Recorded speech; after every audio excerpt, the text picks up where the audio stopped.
this meeting to order at 10:02 on July 11th.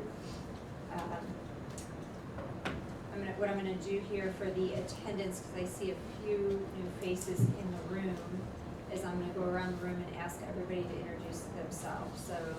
Attendance is usually the board members in attendance. Okay. And then doing the public comments, Understood. we'll make notations. So all the board members are in attendance today. Nobody's attending via Zoom.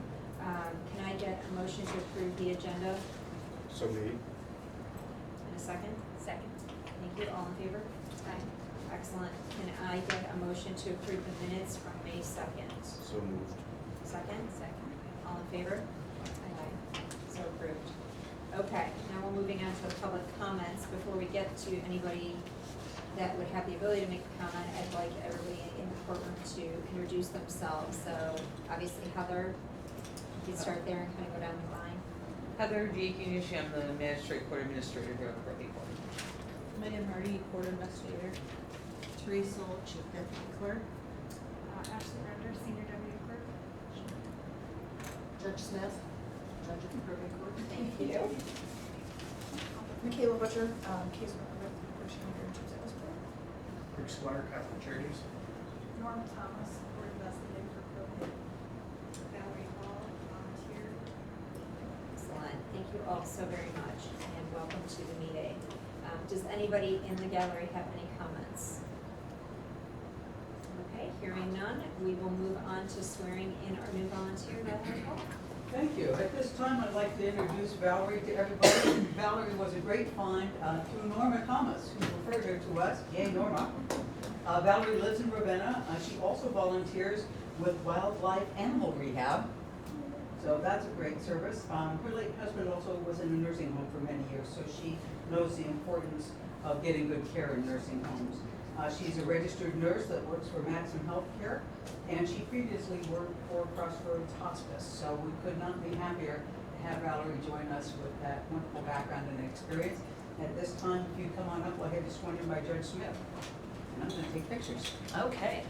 I don't know if we're not really in the camera. So that's okay, I'll add it in from this. Okay.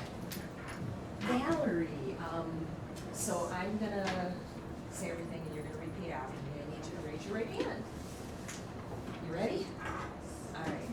I, Valerie Hall, I, Valerie Hall, affirm under the penalties of perjury affirm under the penalties of perjury that I will support the Constitution of the United States that I will support the Constitution of the United States and the Constitution of the State of Ohio, and the Constitution of the State of Ohio, that I will faithfully, that I will faithfully impartially, and impartially, and to the best of my ability, and to the best of my ability, discharge my duties discharge my duties as a guardianship support volunteer as a guardianship support volunteer for the Portage County Guardianship Service Board, for the Portage County Guardianship Service Board, and that all information that all information received by me received by me in the performance of such duties in the performance of such duties will be held in strict confidence will be held in strict confidence and will be divulged and will be divulged only when consistent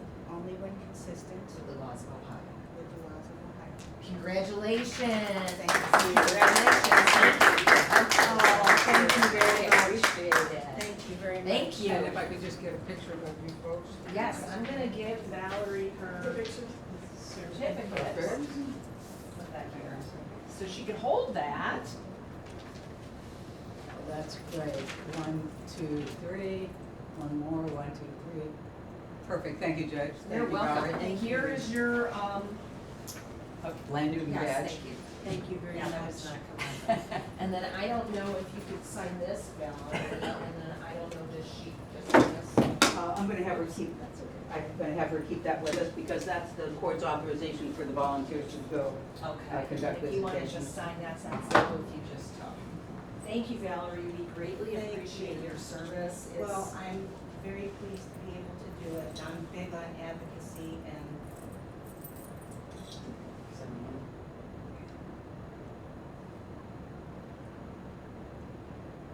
We I'm appreciate glad it. to have this opportunity. We appreciate it very much. We are also very big on advocacy, which is why we form the Guardian Guardianship Services Board to help these vulnerable citizens in our community who have, need these services. So, thank you. Valerie, if you keep this, like I said, that's the court's order that authorizes our volunteers to do visitations, just in case anyone has questions. And I'll scan this and I'll send you a copy. Yeah, I don't remember, we came up with that one, yeah. Thank you. That's And I'll my talk to you later today about what we're Yeah. going to do. Ours is pretty short. You know, just Water charge. process. I know, cause I feel like I've sworn people in. Daniela, Yes, would you send John a copy of? absolutely, yeah, scan it and send it copy. We're gonna have Valerie, initially, she's been introduced to our awards at Gardens of Liberty Park in Streetsboro.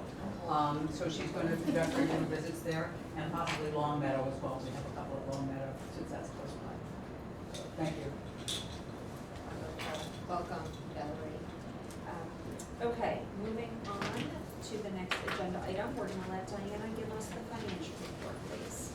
Thanks, everyone. So in your updated packet, you'll see the financial report. Just note that this budget report does not reflect the monies that we got from the Board of Commissioners, who was recently awarded at their May meeting. So that will be added up at the top. It'll probably go under where the JFS line is, the $34,000. But they awarded half of what we had requested, so instead of the 9,400 or something like that, it ended up being 90, I put 46,500, it's actually 46,250, because we requested 9,450, so they awarded half of that amount. But still, that's very helpful to our budget, and as you can see, we're halfway through the year, so we're at 50%.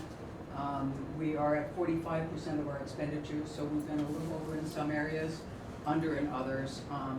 And then we did start Michaela 2 months early. We were gonna start her July 1st, we started her May 1st. But I believe that through the monies provided from the Board of Commissioners and through savings in other areas that we're not spending as much, that we'll be able to offset that 2 months. So I think the budget looks pretty sound. It's been very consistent.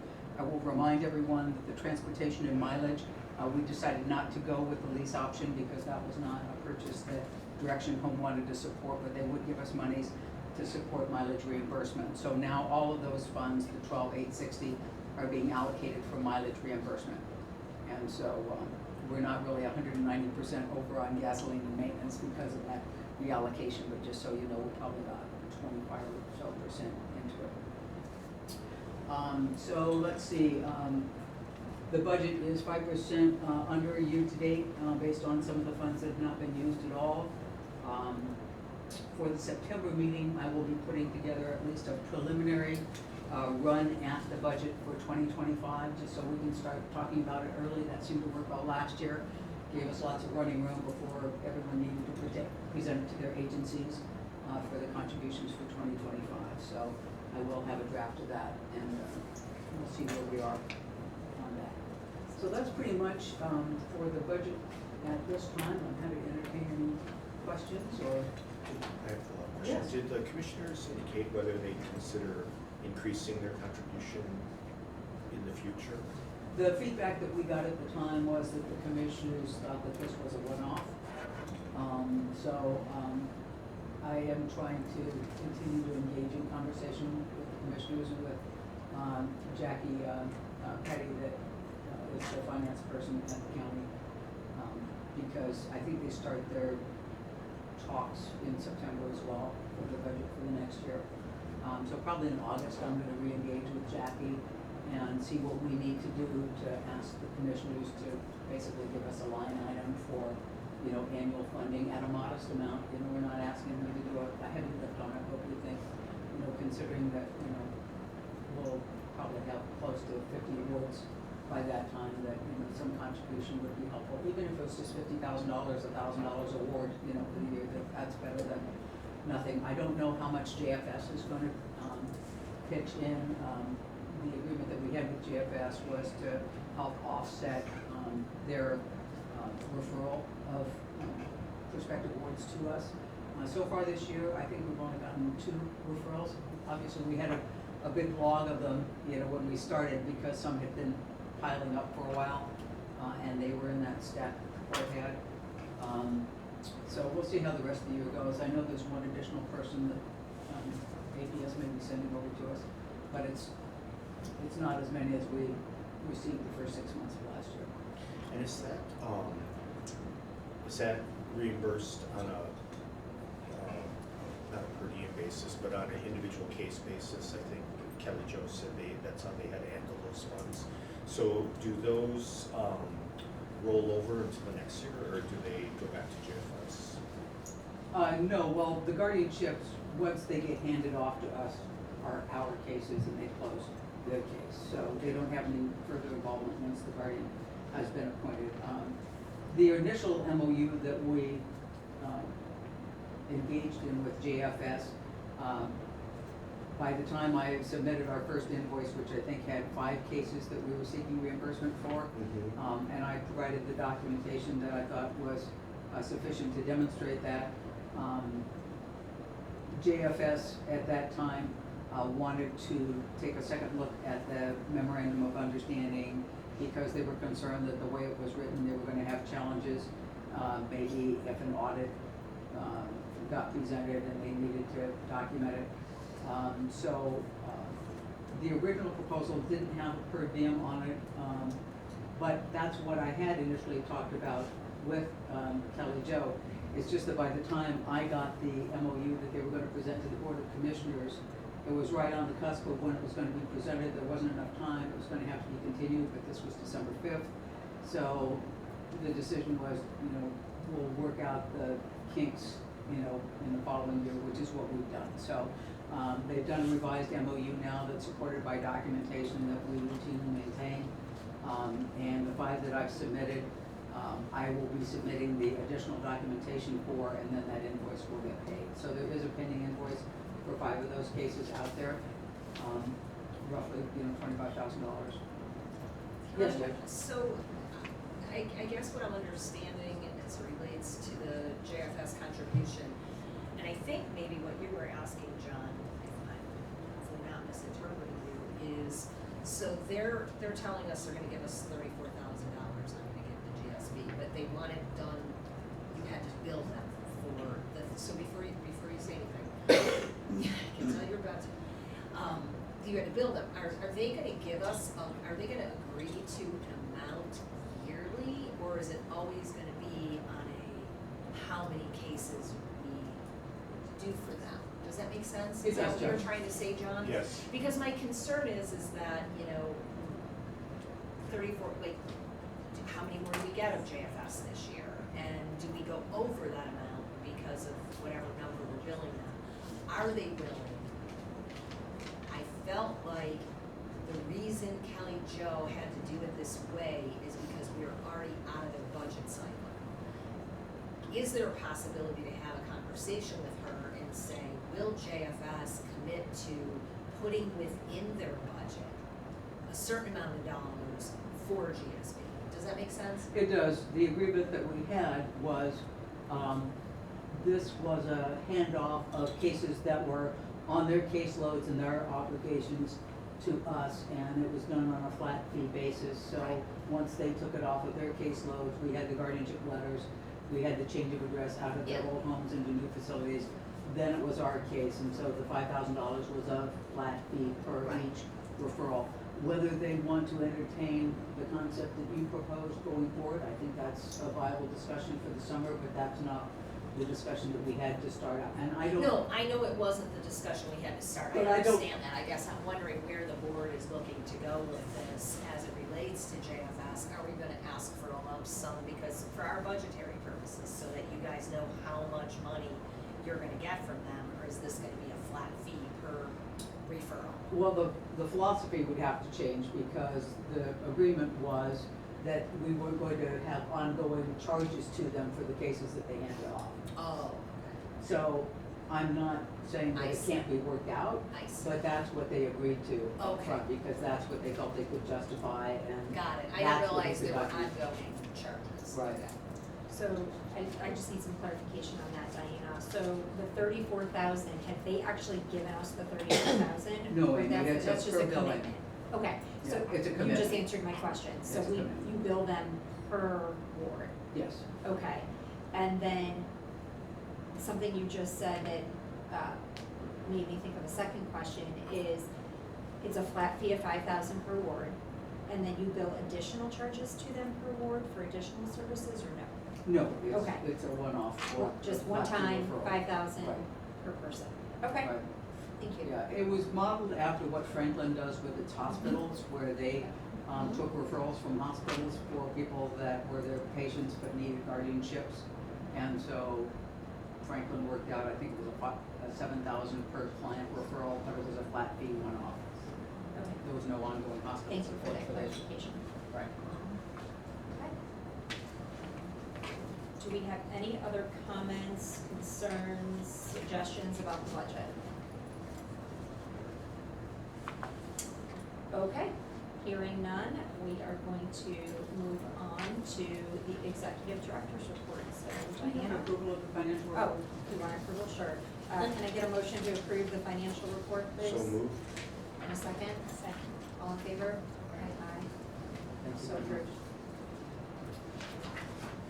Okay, so in terms of the operations overview, I actually updated it from what I sent out, because we had a hearing yesterday and got appointed as guardian in an additional case. So we've now had 44 guardianship hearings and have been appointed in 44 cases.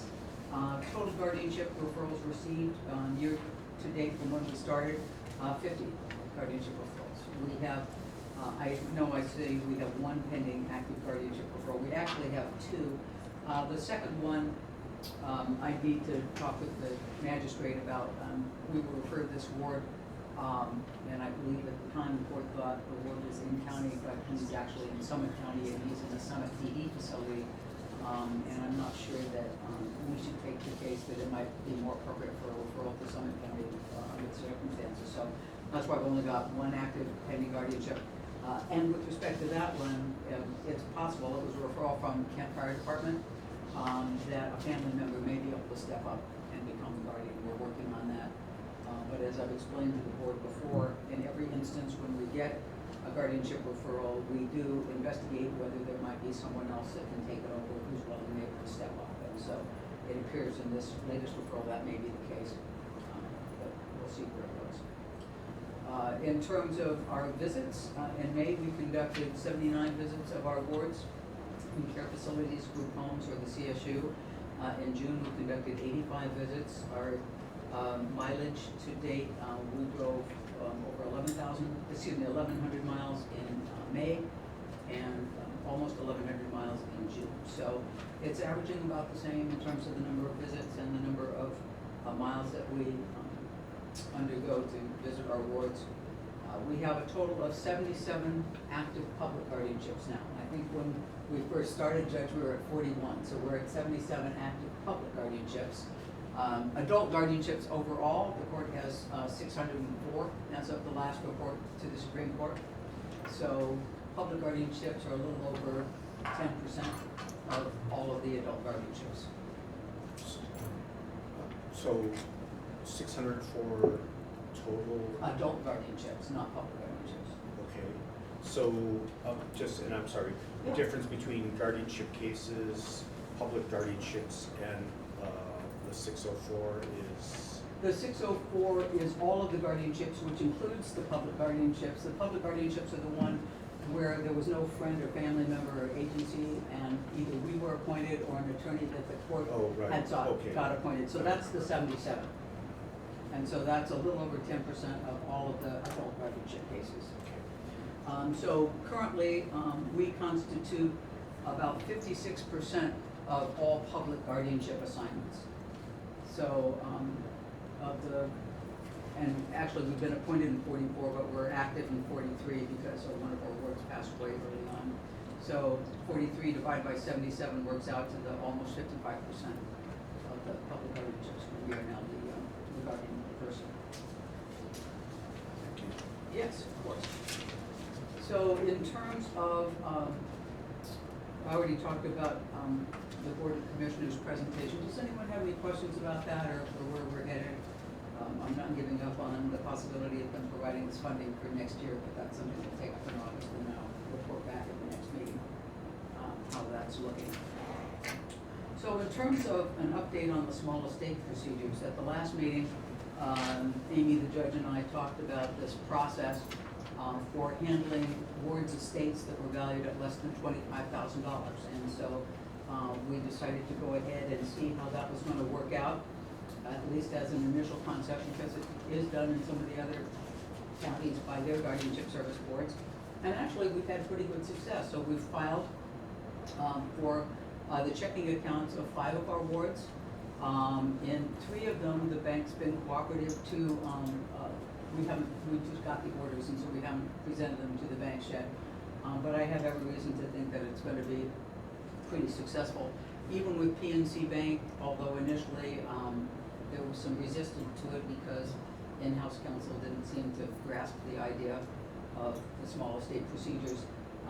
We filed a request for an order to show cause, and within 48 hours, the corporate office contacted us and made arrangements to get the accounts closed and the checks issued. So it turned out to be pretty easy going after that. And then we filed one request to sell a ward's vehicle, and one of the other tenants in the apartment building where this ward lived wants to buy it. So we're gonna get the court's approval on that bill of sale, and then we'll be good on that. So that's a pretty simple procedure as well. So, so far, I think it's been pretty easy, pretty routine. Now that we've got the forms, it's real easy to just switch out the bank's names and the amounts and the ward's name and file the documents. So, you know, I think it's gonna save the court having to appoint attorneys that don't wanna handle these things. And it's certainly a lot faster when you don't have to post bonds, because the checks go straight from the issuing bank to the resident fund account or the nursing home facility where the ward has an account. So we're not involved, we're just the people helping to coordinate it. Any questions on that? So since the last meeting, just, you've had 2 of these that you've used successfully? I filed the application on 5 checking accounts. PNC Bank has cooperated on 2 of them. Wood Forest Bank, which is inside of Walmart, is cooperating on a 3rd. Oh, good. The other 2, Huntington Bank, and I forget where the other one is, those are still pending. I haven't gotten the order back to the court yet. But it's working well. Glad to hear it. So that's pretty much it in terms of the executive director's report. Michaela hasn't left us yet, so she's still seems to be happy listing the boards, and she's a great addition to our staff, so we're very lucky to have her expertise, and it really does help a lot to share the load. It frees me up to do a lot of these administrative things that I just didn't have time for before. So, and I will add, now that we've introduced and sworn in Valerie, we have Barb Helmlin, who's also a volunteer for CASA. She's also a nurse. Barb is going to be looking after our wards at Kent Healthcare. Ironically, back about 7 years ago, when Barb was working, I think, for the Department of Health, she actually conducted inspections at Kent Healthcare. So she's very familiar with the facility. I took her there on June 28th and introduced her to all our wards. So she's going to go once a month or so, talk with all the wards, see how they're doing, see how their facilities look, and report back to us. But we're very happy to have her eyes, since we've got 8 or 9 people at Kent Healthcare. That's a huge service to us. And then if Valerie sees the folks that we have at Gardens at Liberty Park, that's 3, and then I think we've got another 3 at Long Meadow. So between the 2 of them, that hugely helps. And then we have a volunteer for our DD folks, Rebecca, who we're going to have working with a person that we just got out of the CSU and placed into a care facility, a group home, and also with another person that's living in one of the Buckeye residential facilities. That seems to be a good use of our volunteers. Okay, thank you. All right, are there any other comments, questions, or concerns regarding the executive director's report? So if, I just want to be clear, so if the volunteers visited them once a month, the case managers are visiting them once every 3 months, or how does that work? No, we're still gonna visit them once a month, but, Okay. you know, from my standpoint, because both Valerie and Barb have very trained eyes as nurses and have people that have worked with, older individuals, they might be able to see or perceive things that we can't. So I'm doing a different monthly report now. I started in May, where, we have our visitation log, but now I'm doing a separate monthly report where I have each ward's name, and then in a column I've got what days they were visited. So I can tell at a glance if there are any wards that we didn't visit in a month, and there aren't because we have visited everybody, or how many times they've been visited. So it's a good tool to keep an eye on. But they will be supplementing that, not replacing our visits. So when we talked at the last board meeting, we talked about the frequency of the visits, because I think one of our concerns was the amount of time that takes. I think we discussed that we were really concerned about freeing up the time of the caseworkers by using the volunteers.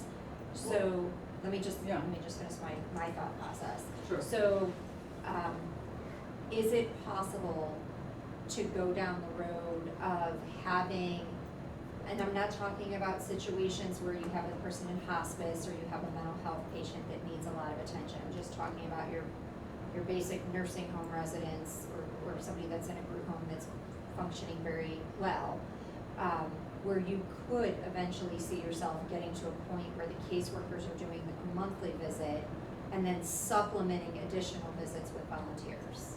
Is that possible, looking forward into the future? I will say, particularly since our clients require a lot more hands-on because of their severe disabilities, they've developed strong personal relationships with us because we've taken them out of their homes and gotten them settled and developed bonds, and I think it's important to keep those connections. I think the once a month visit, which is what the court has asked us to do, is important to maintain. And I think that, I know the court's desire has always been to have our wards visited more than that, and I think that's where the volunteers come in, is to help supplement that. But I don't want to see us not seeing a ward except once every 3 months, just because we have volunteers seeing them. I personally don't feel comfortable with that. And I know because of the trust and relationships that we've built up with our wards, they're very open about telling us what's going on with them, when we go to see them. I don't see them as much as I would like to, because I saw folks more in the beginning than I'm able to do now. But I know that when I do go to see the wards that I've established these relationships with, they're very glad to see that I still care and I come to see them. So I think you answered my question. So when you have a ward that has been, we'll call it established. Yes. Okay, they're now in a safe, secure location, they're doing very well. You would anticipate seeing them once a month unless they would need some additional visits for some reason. And then using the volunteers to supplement those additional visits Yes. above and beyond GSB's visit by the caseworker once a month. Yes, that's Okay. correct. And it's not me personally, and when I say me, I mean our agency, so it would either be me, Stephanie, or Michaela. Yes. I will say that our far afield clients have reduced now, so we don't have any clients in Cleveland anymore. They're all moved back here. Our one ward that was here and had his guardianship transferred to Stark County. Technically, I'm still the guardian until we find someone in Stark County to take it over. But we're working on that, and then we won't have anybody in Stark County that we're the guardian for. So we've tried to, bring the clients back into our jurisdiction that we can, and that's good because that's a time saving. We're not running up to Cleveland. Are all of the guardians that the GSB services in Orange County right now? All the wards? I'm sorry, that's what I meant. All the No. wards, except for the one in Stark? or- Yeah, no, but they're closer than Cleveland. So Right. we've got 1 or 2 at our visit Stowe. Oh. We've got, I That's think, 4 or 5 at Wayside Farms, which is in Peninsula, so that's 17 miles away. I mean, it's certainly a lot, it's closer than Akron, we got our gal out of Akron and back here. So, they're in much closer proximity than they were, and we've been conscientious of that time drain, so we've been trying to move clients where we can keep an eye on them better. So that sounds about like 3 or 4 that are Summit County residents as opposed to Orange County residents? I don't know what county Peninsula is, but we've got, I think, 4 or 5 in Peninsula. 4 at Wayside Farm and I mean, Wayside Farm, no, it's 5, isn't it? At any rate, 4 or 5. Okay, At and are Wayside we Farm. planning to keep those? Are we planning to eventually transfer them? There's no place to bring them back here, and it's appropriate facility, because they take people with very challenging behavioral health issues. And we have several of our Coleman clients that we were able to put at Wayside Farm, because there's no place that'll take them here. And I'm not suggesting we relocate them. I'm suggesting that maybe eventually down the road, we transfer the guardianship to the appropriate county. I'm not sure that,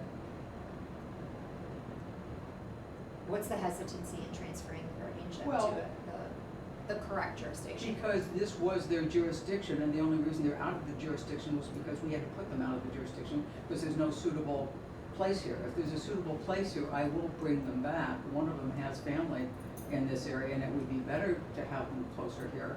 There's just no ability to do that. So I'm not wanting to offload guardianships to other counties just because we couldn't place them here. I mean, if they were a resident of this county, I guess is my concern. Because we're not placing them out of county because we're trying to get them To get rid of handed them. off Right, to yeah. other counties, but that's gonna be the perception of the other counties if we do that. If I can just add, the mental health and recovery boards do transfer jurisdiction, because sometimes we don't have services that are necessary for someone in Portage County. We work with Summit or Cuyahoga. Cuyahoga's a little hard to work with, but Summit and Stark and Will and our Mahoning and Trumbull, and we will transfer just for mental health purposes. Now, residency is, your place of residency. If someone indicates this is where they're going to stay, then it's become much more fluid. So just to put that out there, and we don't have problems with those boards, those mental health recovery boards. We go back and forth where they're living, transferred to the jurisdiction and it's taken care of. And if Margie, I was gonna say, I talked to John Benetti Yes. yesterday, and so my understanding, maybe John, Gary, you can answer this.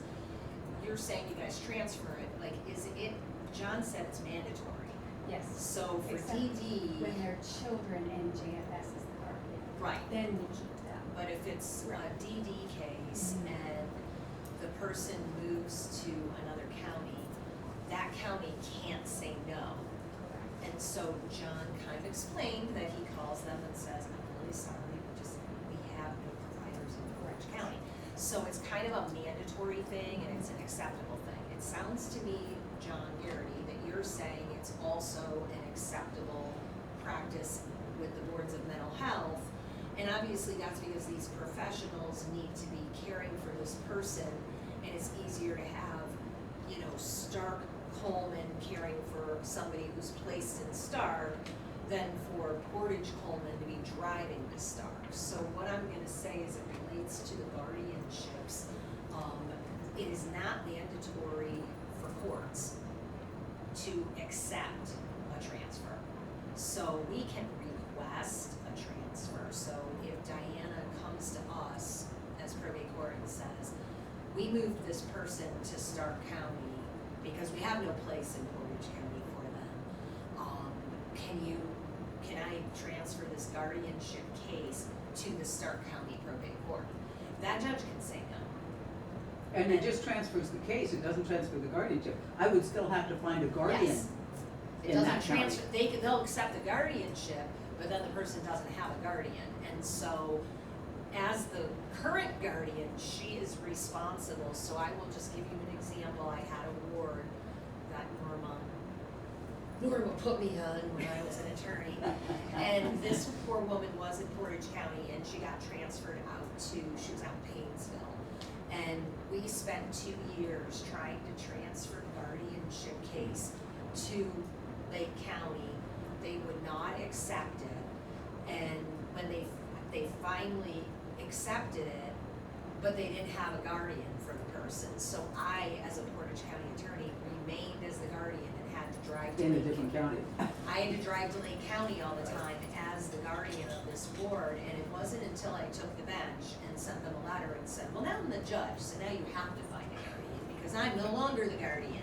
So that was when she got a new guardian. So it's not as simple in the court process as it is with DD and mental health. So I'm not saying an opinion here as to whether we should or should not transfer, but I will become a piranha at the judges' meetings, conferences, if I'm transferring, every case because Portage County doesn't have appropriate.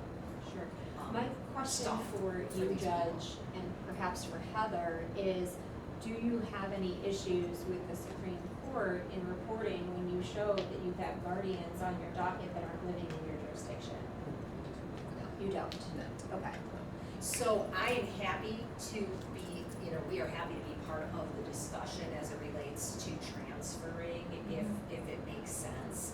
But I can't do, Diana we already know now, we have how many people out of county, 6, 7 people. I can't be transferring 6, 7 cases to other counties every month because we have no housing here and we have no real appropriate services for people in Portage County. I can't do it. And so that makes this harder for the guardian. But that is why we did this GSB, because you're not getting lawyers to do that. And so these people are, I will tell you, it was very difficult for me to get out to Lake County, and these people are not gonna have a real guardian, so that's something you guys need to discuss and decide how you wanna handle it. And I will say housing, at least for the DD individuals, the ones that are more severe, we have a hard time finding providers right now. It is tough. I don't know about mental health, I'm sure it's the It's same. tough for mental health. The state has started a new landlord incentive program to attract landlords to, they get an incentive to house clients with special needs because they're reluctant sometimes. But yeah, there is a shortage. But so many of these clients aren't suitable to live in a private home, even if a landlord is willing, because they need the Right. structure of a group home, or they need the structure of, more services in a facility. But I will say, following up on what the judge said, if you try and transfer a case, as we have done in this one that is now in Stark County, I still have to go to the Stark County Court now. For instance, we have a hearing on July 31st because my letters are from Portage County. They want to give me letters in Stark County, so I have to show up for a hearing in Stark County to get sworn in and get my letters there, while I'm still trying to find a guardian, because as they said, we don't know how long it's gonna take you to get a successor guardian, so we wanna swear you in here. So, now, in one sense, it's easier for us to keep our folks in the facility at Peninsula at Wayside Farm, and I can still go to the court here, which is a block and a half away, as opposed to trying to transfer it to another county, and then there's all this other work, and now I've gotta go to court someplace else, and it's just problematic. John and Katie, this is a follow-up question for you, because I had this personally, I had a ward switch from Cuyahoga County to Summit County. He relocated.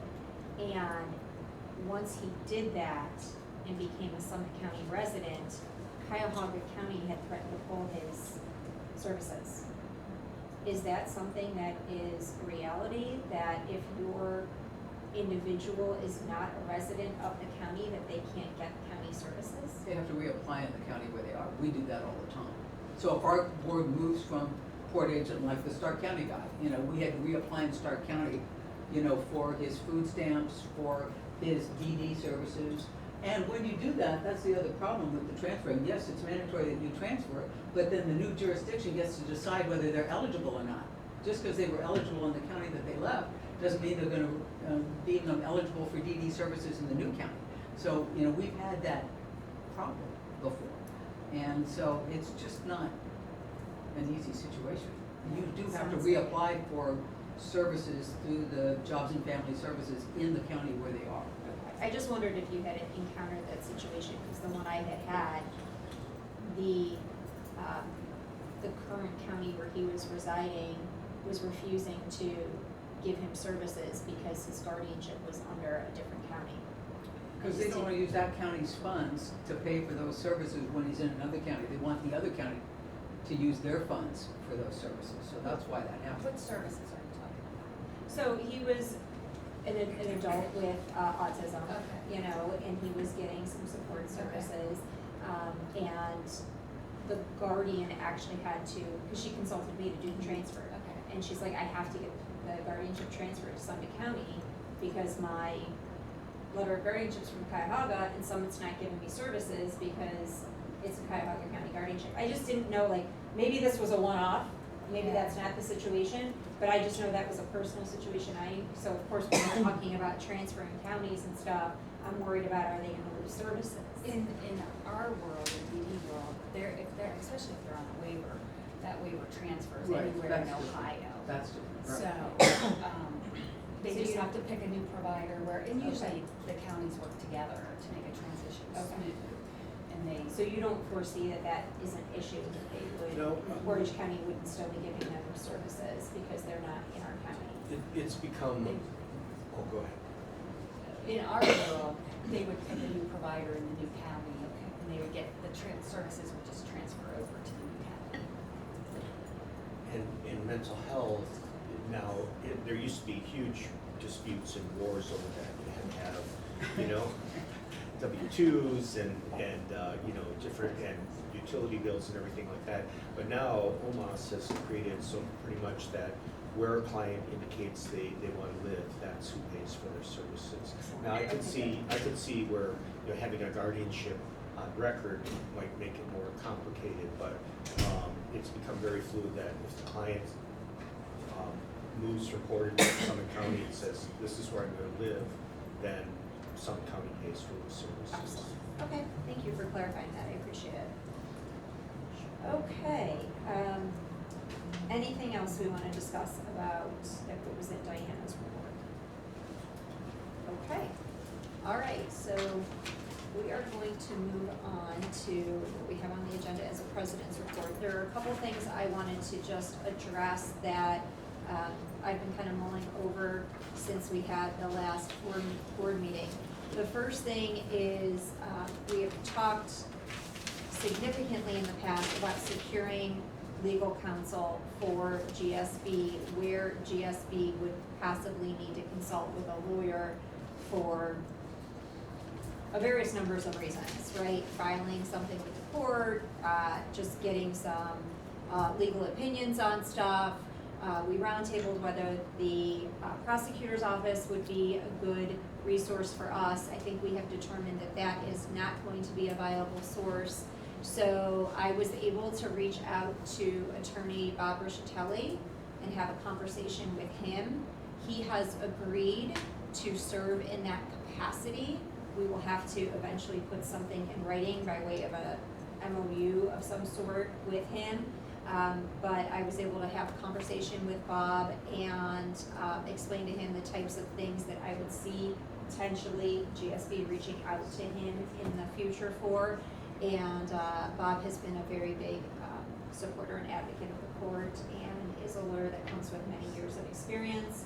He has a lot of resources in his firm, a few associates, incredible support staff, and I think he would be a great resource for the GSB. So I would like to throw that out there for comments or questions. Anybody? Just a question, did the prosecutor's office indicate they didn't think it would be appropriate, or they just weren't able to staff it? I think it was more that they didn't have the legal knowledge in the probate realm to be able to service us. Okay, yeah, that makes Was the sense. background, yes.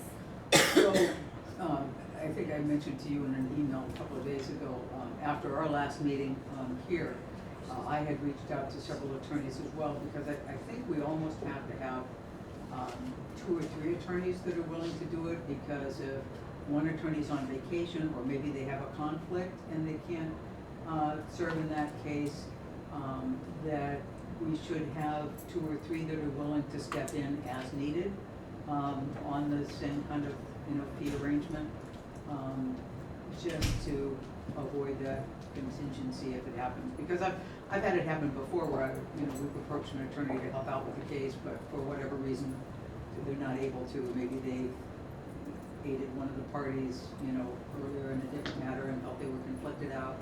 It's a small practice area, so those kinds of things happen. Understood. Yeah, that's how we do with the board. We have one main attorney who represents us, and if he's on vacation or something like that, then we have 1 or 2 backups that we Okay. I I'm happy to, reach out to those individuals as well. You know, I wanna be able to have a conversation with them, vet them a little bit. Obviously, I have a long working relationship with Bob and his colleagues, so I knew that he was clearly competent enough to serve in that role. But I'll reach out to the other two, Diana, that you sent me. Yeah. And then, I'll report back, and then hopefully by the next meeting, we can. Bob and George had both gotten back to me and said they had wanted to meet to talk about it further, but a date hadn't been set on it, so. Yeah, so I, just happened to work with him on another case the other day and brought up the conversation, so. So I think that is very good moving forward. I know we had some concerns about that earlier on this year, so, I'm glad to see that, the efforts of Diana and myself were able to hopefully get that resolved here pretty quickly. The next thing I want to address is the amount of awards we have per caseworker. We talked in the past about the ideal situation would be 20 wards per caseworker, with the exception of Diana, and having Diana take on 10 wards, because Diana has so many other jobs and responsibilities as the executive director that we wanted to limit her caseload a little bit so she could spend time doing all those other things that she needs to do as the executive director, you know, working on the budget, finding additional funding, doing training for the other caseworkers, and training and supervision of the volunteers, that Diana wears a lot of hats. And we want to, you know, ease her actual caseload if possible. I think that number still is very viable based on the numbers that Diana has recently reported, with us being at 43 right now, 44, one passed away, besides the 43. Right. And I know that when Stephanie and I recently talked with everybody, you know, we were thinking, because I think your caseloads at APS was 25. I Sometimes hung out in higher. the 40 range for 2.5 Right. years. But, you know, I think we can go to 25 and not be killing ourselves. Now that I've got, you know, Michaela as well as Stephanie, you know, we don't feel as pressured. And also because more of our wards are stabilized now. You know, 3 months ago, we were looking for a dozen placements. We're not looking for a dozen placements now, and that's made life easier as well. So I just put that out there. Okay, so I wanna have a discussion about, I think it was last board meeting, you had indicated, or maybe it was an email to me, that we anticipate about 4 each month, 4 new. And that has lightened up. Do you think that'll, okay, so Yeah. that may, and we had talked about at some point, Right. this thing's gonna even out, right? Not only are we not getting the referrals, but because of the transfer to Stark County, because on the 15th, we've got a daughter that's going to be taking over one of our guardianships for her mom. So, you know, we're having some attrition as well, in addition to, you know, some of the referrals have fallen off. As I mentioned, ABS isn't referring as many as they have, and I haven't gotten any nursing home referrals, and the one that I got from Kent Fire looks like it may go to a family member. So, you know, I'm feeling a little breath of fresh air. And I'm not feeling as pressured as I was, you know, in February and March, when we were still averaging 4 referrals and we had 8 hearings set out into the future. Yeah. We've only got 3 hearings set out into the future now, and of the 2 pending, I'm not sure we're gonna be filing on those. So that seems a lot more doable. Okay, so, and Michaela, I would like your input on this as well. So what I'm hearing is that both Diana and Michaela believe that 25 should really be the number per caseworker, and you would feel comfortable with that number? Yes. Okay. Diana, I still think I would like to see you with less, because I think you need to take more of an administrative role. And I know that you're doing so much supervision, and, you know, we would like to, and correct me if I'm wrong, I don't want to misspeak for the board, but I would like to see you be able to have a little bit more time on your hands to do executive director stuff, right?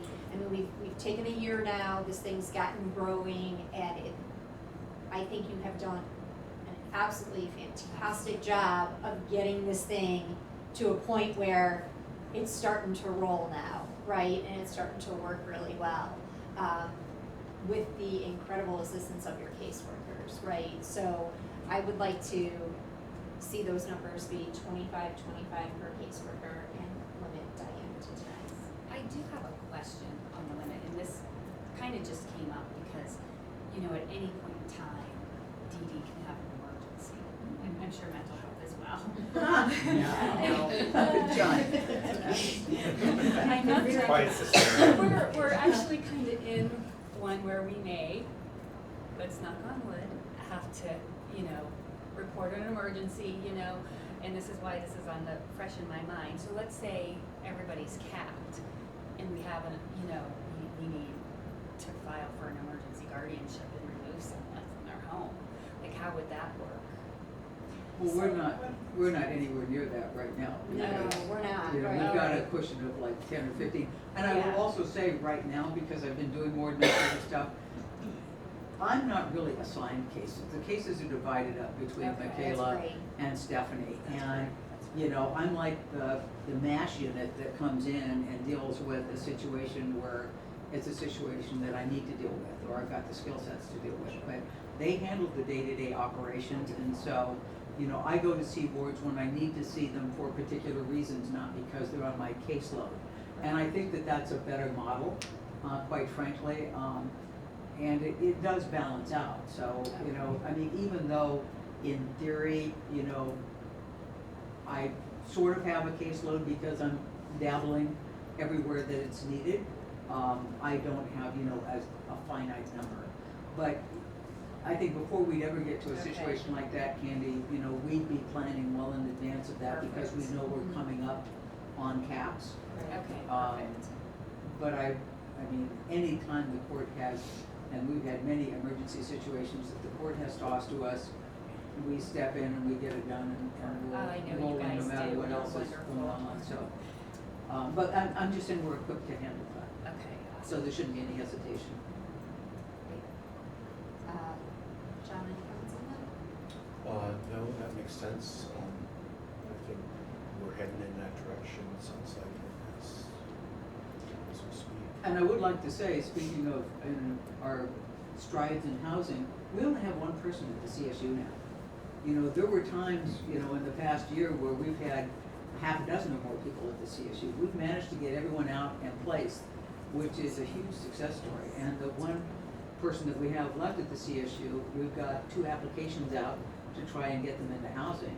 And so I'm hopeful by the end of the month, we won't have any of our boards in the CSU. And that's a huge success story right there, because those have been the most difficult people to get placed. And we're getting better at it just because we know where to go now. We know the facilities, we know the process, and we're faster at it. That's great. I do have a question I just thought of. You know, thinking of your role as executive director, is there a professional association or a statewide association of guardianship boards? We have one for mental health and recovery boards. There's a National Guardianship Association for guardians, and there are a lot of public fiduciaries. So, yes, there is a branch of that in Ohio, I was thinking which one. Are you able, I've looked into it, yeah. you're able to interface with that? Oh, absolutely, yeah. Okay. Yeah. Okay. 'Cause- I would also just like to add, jumping off of your comment, there's 8 boards here in Ohio. Prior to Portage County even adopting this, I was getting together with all those executive directors, so I got Diana involved with the group here in Ohio right away. Oh, okay. And they do meet monthly via Zoom, and because it's a unique Ohio statutory thing, GSBs, the fact that they all get together, I think is great, because they're the ones who are going out and shaping how this, you know, is going to play out across this state. And they do all get together regularly, and we can reach out, I reach out to them when I have a question as a court, you know. And Amy sits in As on well some as of the those judges meetings. I've and sat in magistrates. on a handful of them with Mhm. Diana, and I will tell you, Diana is a huge contributor to those. So she's asking a ton of questions, like, hey, we have this situation, how are you guys handling it? And I think it's been incredibly Yeah. helpful. I'm like, We have an Very enormous collaboration, and in fact, yes. Eric, who's with Delaware, was asking about the AOT process on our last call, because they hadn't done it, but he didn't know about it. So I sent him our docs, I sent him, you know, the manual, and he was ecstatic, but that's what we do. I mean, he's helped me so many times, but that's what we do, the 6 of us or 7 of us that are now involved. I think we've got some more people coming on board with new GSBs. It's a huge resource to all of us, and everyone's so friendly and helpful, and we have this big Zoom meeting once a month. Yeah, I was just contacted by Judge Wiles from Wayne County, I think we decided, and they're looking to start a GSB, and she contacted all of the judges from counties that have a GSB, and she asked some very pertinent questions as to how to do this and on and on. And I will say that the responses from every judge were exactly the same. Hugely beneficial. No one said they regretted doing it. They all said it was so incredibly helpful, and everyone's having the same growing pains. So they're all in the same boat, like everyone, just trying to maneuver through the different situations that you don't think of, like, oh no, what do we do when a ward has a car? Right. Oh no, what do we do? Do we get an attorney? You know what I mean? So everyone is experiencing all the same things, and they're all helping one another. So I actually put Diana in touch with Judge Wiles. Right. And I sent her the contact if she wants to sit on these monthly meetings too. Correct. So I she sent her can that, So yeah, it was very interesting. So I think we are going to be the pioneers of this. One of the early pioneers Right. of the GSBs that will be forming across the state, especially with baby boomers.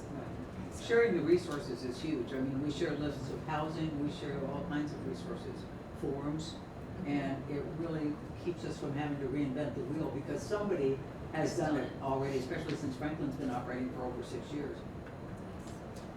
Yeah, it was, our statewide Mental Health and Recovery Board Association is invaluable, and just talking with other boards, and it was on my mind, and I meant to ask if that was available for a partnership. So good. But in answer to your question, there is the National Organization of Guardians too, which is another resource. And it's always helpful to know what's going on in other jurisdictions as well. Okay, the last thing I had that I wanted to talk about was, and we had talked about this just briefly in the past, is the hierarchy of referrals. I'm thinking that this is probably going to play itself out because it sounds like we're kind of leveling out with the referrals that are coming in, and it doesn't sound like we're getting bombarded with referrals. But I just want to put it out there that I think we need to be always conscious of our partners that have been so generous with their funding of our organization, and just keeping at the forefront the DD referrals, the MH referrals, the JFS, probate court, JFS referrals, the things that, the partners that make it possible for us to be here. It doesn't sound like you're having a situation where you're kind of juggling, oh, which application do I put forth first? Because it No. sounds like you are kind of level, you've now got that well-oiled machine where Right. it's all just kind of working out. But I just always feel that it's worth mentioning that, we need to be very grateful to the partners that make this all possible, and be conscious of their referrals. So going back to what you said about your emergency, Yes. clearly, Diana has assured us that that's not gonna be a problem to be able to take care of those types of situations. And if I could just respond, I mean, our top 3 priorities are referrals from DD, mental health, and the probate court. And as soon as we get those referrals, we usually have an application filed within a week or 2. I mean, even when we get referrals from nursing homes, we usually have the application filed within a week, so it's no longer a month, 2, 3, 6 months before, somebody can file on it. So that's hugely improved. I think the ones that we might become, if the need arose, is we'd take a longer, harder look at some of the nursing home referrals if we needed to.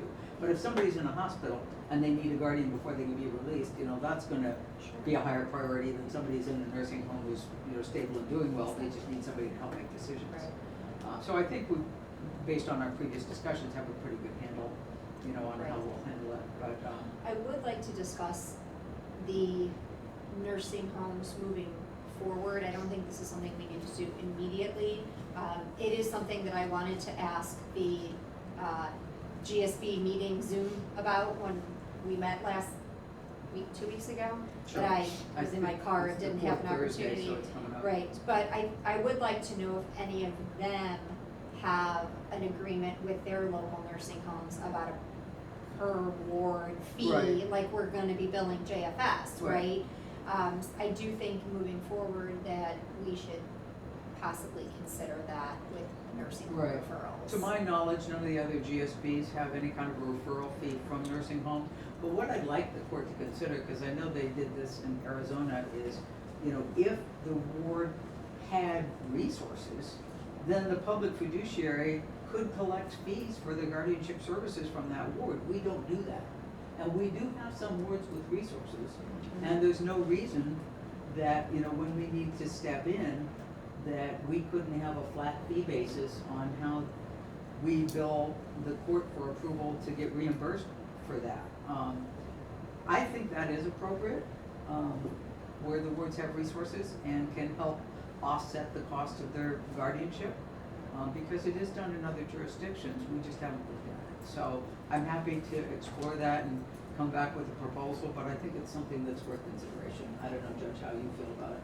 I'm open to whichever, as long as you guys can, Question. I The mean, judge I don't, and Heather. never heard of this, so Yeah. I would need to have So- more information. When you have a situation where you have a bifurcated guardianship, so you've got a guardian of a person and you've got a guardian of the estate. Obviously, the guardian of the estate's getting paid back the fees. Yeah. Have you ever had a guardian of person asked to be paid?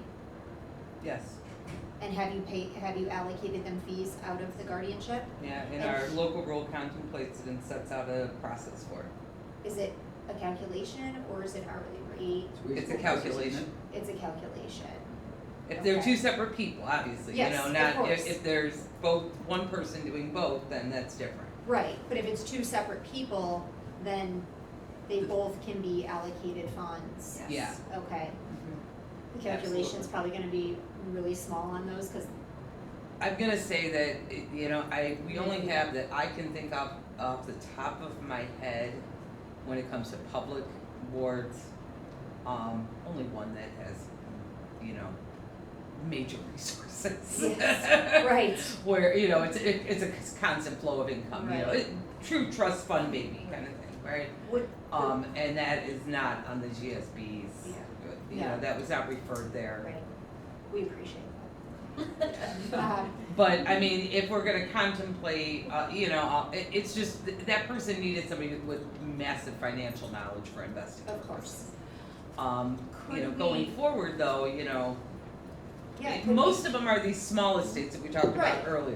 They Right. have a car that's 15 years old and is worth a couple $100 and we're With just flat tires. looking, And 4 you know, flat tires. Yeah. 4 flat tires. But what I'm thinking is, could we submit a flat fee bill for establishment of the guardianship, $1,500? Well, what we Or did, something along those lines? what we did in Arizona was the court established a fee schedule for the Maricopa County Public Fiduciary. So the initial filing, you're allowed to bill this, you know, an annual report, you're allowed to bill this. And it was a fee schedule that, you know, was submitted, voted on and approved by the court, and that was it. And then later on, if they wanted to raise those fees, they had to come in and ask for it. So that just makes it easier.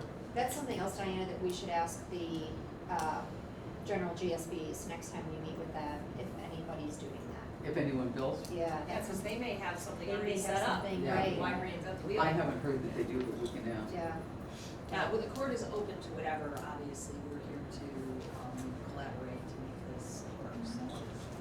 Where does that money currently go? Is it into their personal Well, checking, like, and- if they have a car that needs sold, is it just going Well, into if their it gets personal sold, then the accounts? money goes into the resident fund account at the nursing home because they don't have any bank accounts Okay. anymore. And Okay. then it goes to their care. So, Okay.